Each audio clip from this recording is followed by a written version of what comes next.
On Monday Night's Raw, chaos turned into reunion when Jey Uso ran in to save Roman Reigns from a brutal 2-on-1 attack by Bron Breakker and Bronson Reed. The cousins joined forces and laid out both men, ending the show with a powerful statement and a flash of the old bloodline magic. Now Reigns is looking to make that moment official. In a video posted on his social media, Reigns called out Breakker and Reed and proposed a tag team match that would reunite him with main event Jey Uso.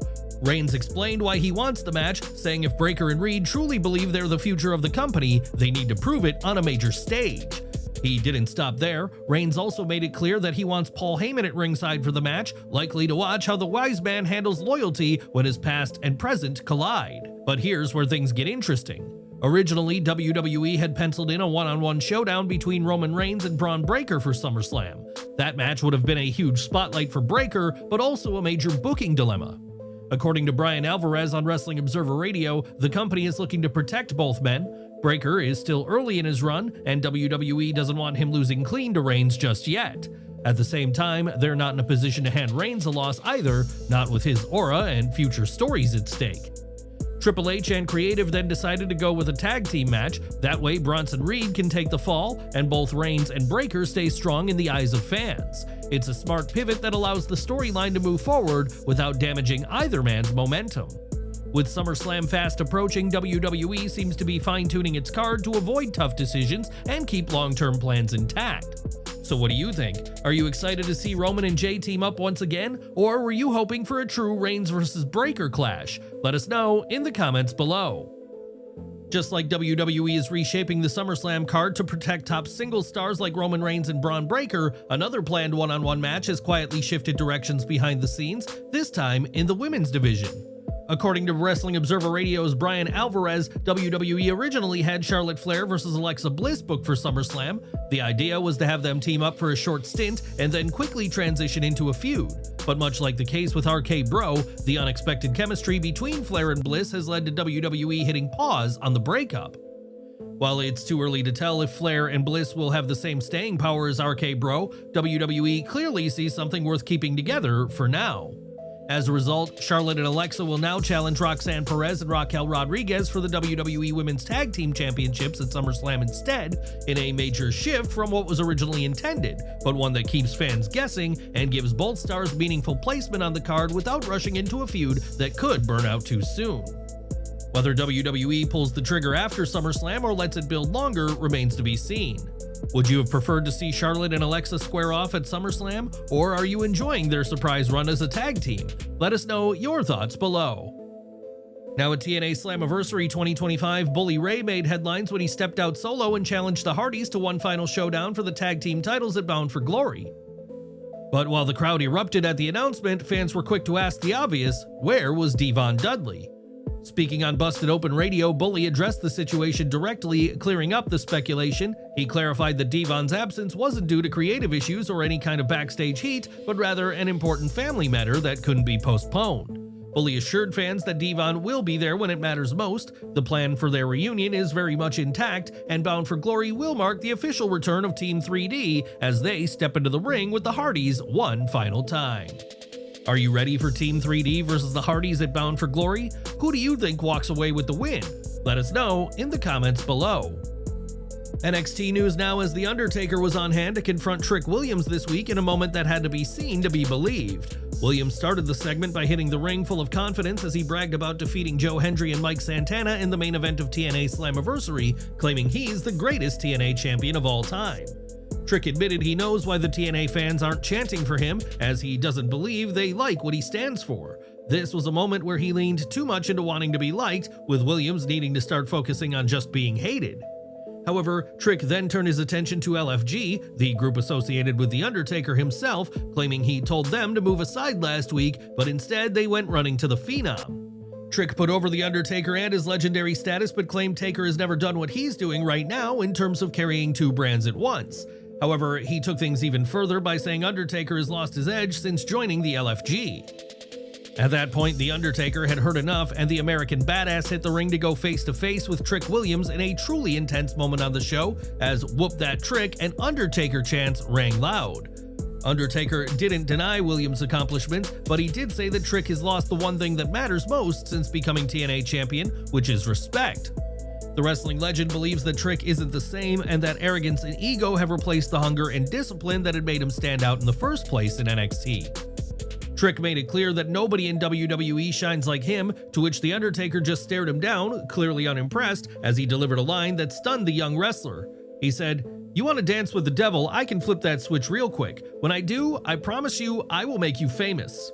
Trick then shocked the WWE Universe by actually trying to attack The Undertaker, but the old-timer was ready, and he nailed the TNA champion with a devastating chokeslam in the middle of the ring. Of course, a segment like this has unsurprisingly led to a lot of speculation about whether it was a one-off appearance from The Undertaker or a sign of something more to come. Regardless, it's clear that The Undertaker still has it in his locker, and Trick Williams might have crossed the wrong legend in this moment.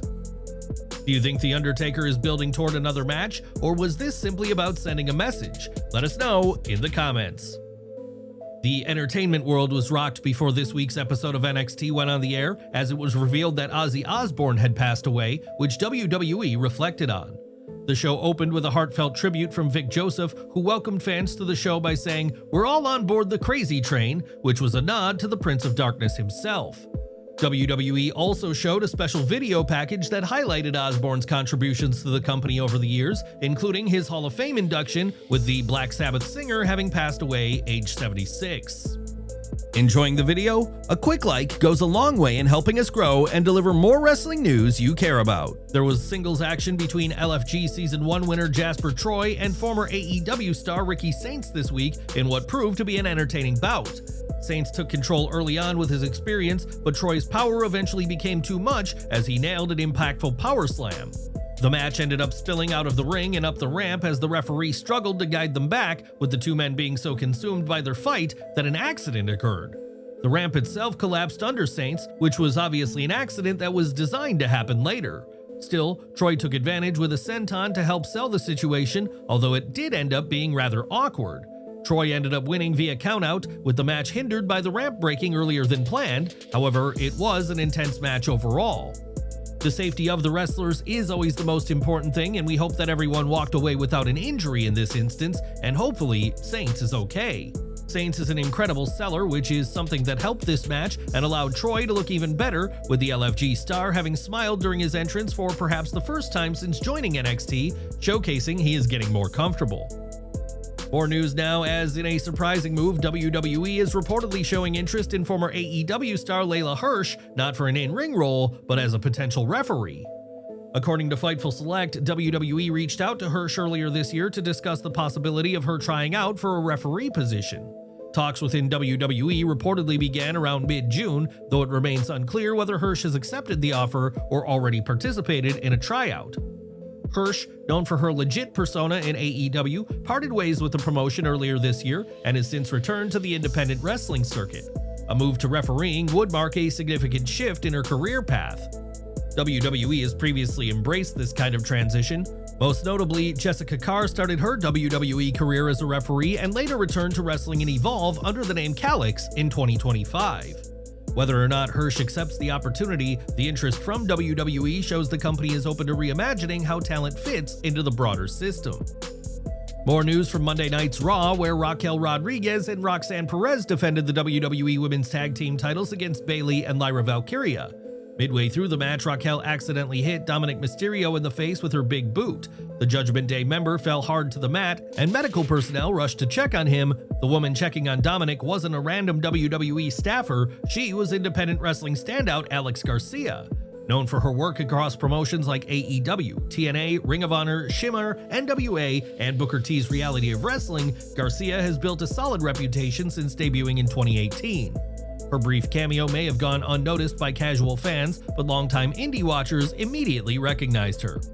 Garcia may have shown up as a medic, but she's a wrestler through and through, and if WWE is paying attention, this may have been the first step towards something bigger. Should WWE give Alex Garcia a full-time shot? Would you want to see her step into the ring next? Drop your thoughts in the comments. CM Punk news now, as the Best in the World has revealed a candid backstage moment with Triple H that took place shortly after his return to WWE in 2023. While speaking to Sport Bible, Punk shared that he was backstage preparing for a promo, pacing around while holding a script in his hand. He admitted he kept glancing at it, still adjusting to the atmosphere after years away. That's when Triple H walked up and stopped him in his tracks. According to Punk, Triple H asked him, "What are you doing, man? You're freaking everybody out." At first, Punk didn't understand what he meant. That's when Triple H pointed out something unusual. No one backstage had ever seen CM Punk with a script. To them, he was the guy who always shot from the hip and spoke straight from the heart. Punk explained that he didn't want to step on any toes and was just trying to play it safe, but Triple H wasn't having it. He crumpled up the paper and tossed it aside. Then he looked Punk dead in the eye and said, "You're CM Punk, go out there and talk to the people." CM Punk stated that the moment struck a chord with him and served as a much-needed reminder that he didn't have to conform or second-guess himself. Triple H kept it simple, further telling him, "Just be you. That's why you're here." Since returning, Punk has made it clear that his relationship with Triple H is in a good place. Whatever history the two may have had, moments like this show that both men are working toward the same goal, bringing out the best in each other for the fans. In an interview with Inside the Ropes, Elias revealed that he was originally scheduled to face The Undertaker at WWE's Super Showdown event in Saudi Arabia in 2019. The plan was reportedly set in motion following his post-WrestleMania 35 segment with the Dead Man on Raw. According to Elias, discussions took place backstage shortly after the segment, with Vince McMahon and The Undertaker both acknowledging the potential matchup. Internally, WWE had penciled in Elias vs. Undertaker as part of the Saudi Arabia card, and preparations had quietly begun behind the scenes. However, in the weeks which followed, there was no follow-up on television and no official confirmation. Eventually, Elias was informed that the match had been pulled and that Goldberg would be replacing him as Undertaker's opponent. That decision came as a significant blow. Elias believed the match could have served as a breakout moment in his career, especially considering the momentum he had at the time. Instead, the match that aired, Undertaker vs. Goldberg, was widely panned due to miscommunications and a dangerous ending that left both legends visibly frustrated. Elias shared that even The Undertaker privately admitted afterward that the match should have been with him. What was shaping up to be a career-defining opportunity instead became another case of WWE changing direction late in the process, altering Elias's potential path and adding another layer to the ongoing conversation around how major opportunities are handled behind the scenes. Do you think Elias should have gotten the match with The Undertaker, or was WWE right to go with Goldberg instead? Sound off in the comments below. More sad news to report today, as longtime wrestling personality and superfan Eric Service, famously known as Rody Hogan, has passed away. The news was confirmed by the Cauliflower Alley Club on July 21st, marking the loss of a beloved figure who spent decades as one of wrestling's most recognizable superfans. Service was best known for his near-perfect impersonation of Hulk Hogan, donning the iconic red and yellow gear, handlebar mustache, and bandana. From WWE to WCW events, Rody Hogan was a regular sight ringside, often spotted on television, and instantly recognized by fans. The Cauliflower Alley Club, where Service was a frequent attendee in Las Vegas, praised him for his unwavering love of the wrestling business. Did you ever meet Rody Hogan or spot him at a live event? Share your memories in the comments. Back to NXT, as WWE Hall of Famer Booker T got a unique moment this week as he gave a special introduction for the show, although he got things wrong by calling Blake Monroe Monka Monroe, which was a less than ideal start. He announced the 8-man tag team match between the Culling and the team of Hank, Tank, Zarya, and Sol Ruca before taking his seat at the commentary desk. The fight started before the bell even rang with this one as they brawled in the aisle, although the babyfaces cooled things off by heading into the ring. The frantic pace continued throughout the match, which featured numerous tags and multi-person spots as everyone vied for a role. But that did become a problem at times because people were moving a little too quickly. A few mistakes crept into this one, and while it didn't ruin the match, they certainly didn't help it either, as there seemed to be a lack of planning ahead of time. The Culling managed to take control of the pace as fans chanted "This is awesome" after a nice sequence that involved all the competitors. But the big moment came when Zarya slammed Shawn Spears, receiving a major pop. The match didn't have a clean finish as Dark State made their presence known, although their distractions didn't stop Tatum Paxley from pinning Zarya to get the win for her team. Elsewhere, the newly crowned NXT Women's and TNA Knockouts champion JC Jane looked to celebrate becoming a double champion as fans showered her with JC 2 belts chants. Jane was out to brag as a heel, but the WWE Universe was totally behind her in this moment, showcasing their support for her accomplishments. Lash Legend interrupted her before Jada Parker did the same, which led to a brawl taking place between them, overshadowing the new double champion in her own moment. It was a typical heel promo from Jane before that, where she did a good job, visibly appearing pleased about being a double champion. It wasn't just The Undertaker appearing this week, as his wife Michelle McCool also ended up being part of the show. She was shown backstage helping Fatal Influence as they debated who should face Jada Parker and who should wrestle Lash Legend. The WWE Hall of Famer settled the situation for them by saying that Jasmine Nix should face Parker while Fallon Henley needs to face Lash Legend.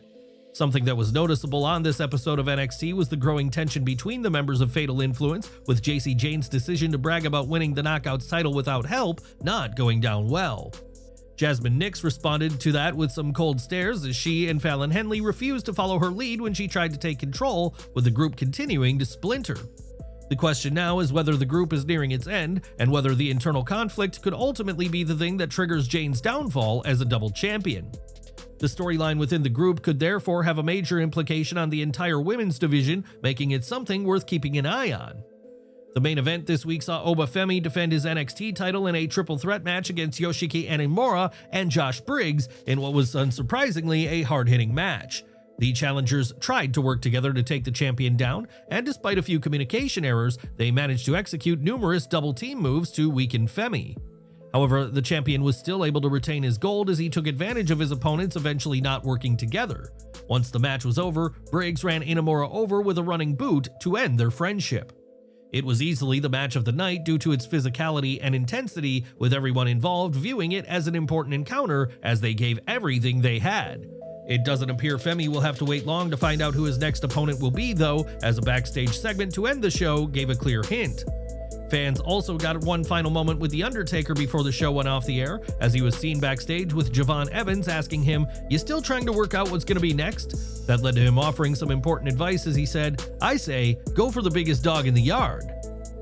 The camera showed Obafemi on the screen, clearly hinting at what Evans is about to do next, courtesy of some legendary advice. With Heatwave now right around the corner, it appears that Evans vs. Femi is the direction the WWE is heading in for the NXT title. Elsewhere, fans saw Blake Monroe make her singles debut in WWE as she faced the NQCC's Ren Sinclair.